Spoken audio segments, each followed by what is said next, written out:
Hi, I'm Todd, the owner of Dakota Angler here in Sioux Falls, South Dakota, with this week's 2-minute fishing report.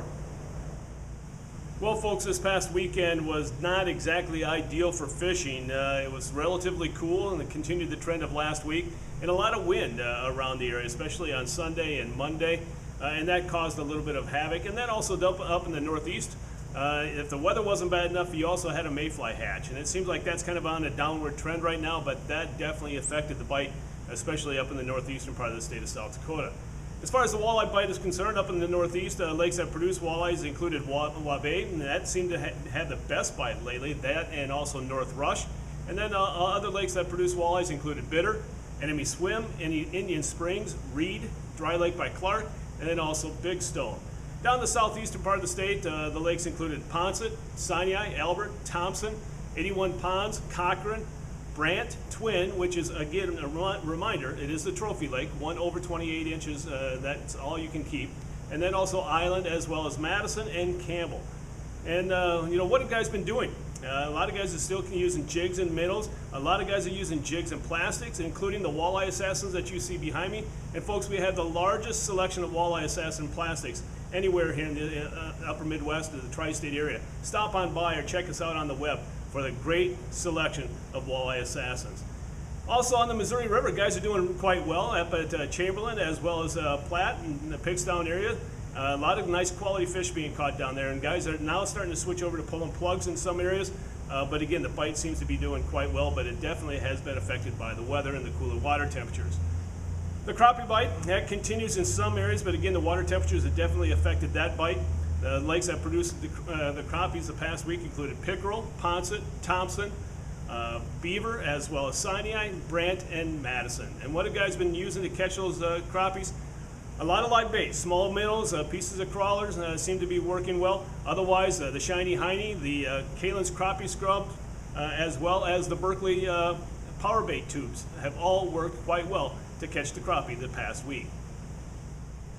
In this week's version of Todd's Tackle Tips, we're going to talk about something that we haven't talked about before, and that's minnows. And you're going to sit there and say, what are we going to talk about with minnows? Well, it's the coloration of minnows. A lot of people have this idea in their head that all of a sudden this time of year we switch and have a different type of minnows that we have on hand for it to sell. No, folks, that's just the natural life progression of the fathead minnows. When they start turning black, which some of them are right now, that means they're getting ready to spawn, and their lifespan is very short. So again, the minnow doesn't change, it just changes colors.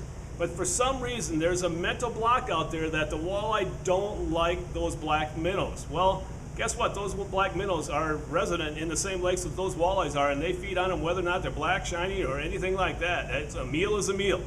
So again, I want to make sure you understand, there's no change in the minnows.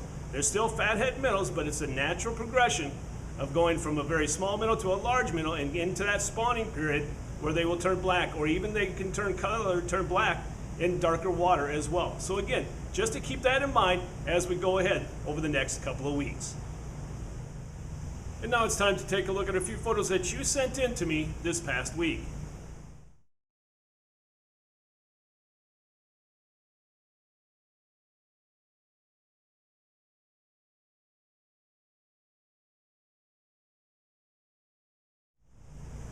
And remember, folks, if you'd like your photo included in next week's version of the 2-Minute Fishing Report, please send it to me. Send it to Todd at DakotaAngler.com or post it to our Facebook wall. And if I use your photo, your name will be entered into a monthly drawing for a $25 gift certificate.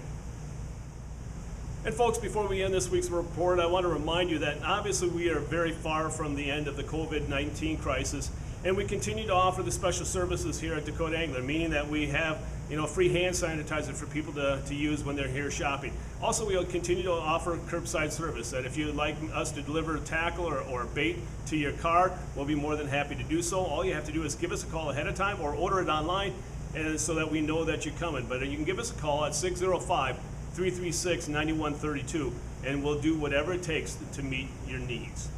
Other than that, folks, continue to check us out on the web at DakotaAngler.com. Our complete inventory is on that. And again, as I mentioned, if you order something from us, please include the input, the feedback on what you think of that product.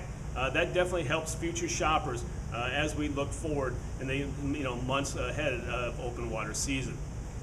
Well, folks, that's this week's version of the 2-Minute Fishing Report. For Dakota Angler, I'm the owner, Todd, and as we say around here, fish on! We'll see you next time. And again, thanks for watching. And folks, stay healthy.